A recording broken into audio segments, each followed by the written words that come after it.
Je pense enfin aux victimes non reconnues, dont les histoires demeurent souvent dans l'ombre. Je veux que vous sachiez que nous partageons le même combat.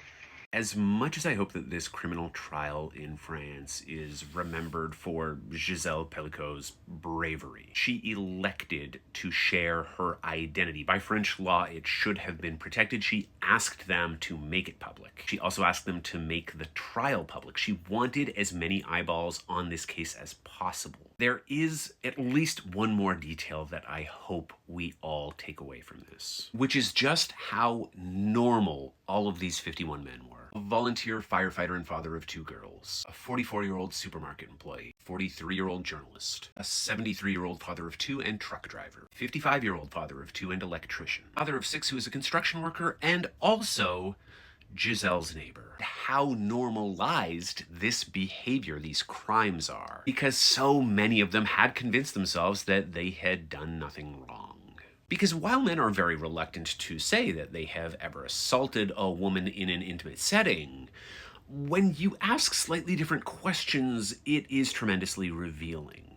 And so this review of 28 different studies of self-reported SA perpetration reveals a very disturbing pattern.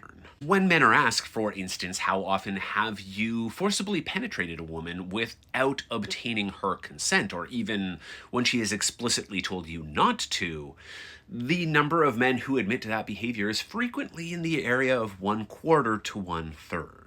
Men are very reluctant to call themselves criminals, to admit that they have committed a crime. But when that crime is described to them in a more value-neutral way, they readily admit to it at an alarming rate. And maybe, hopefully, good God, hopefully, this is an extreme example.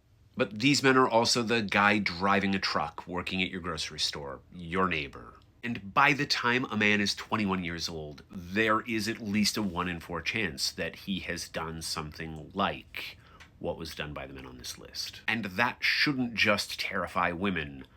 That should terrify all of the other men too.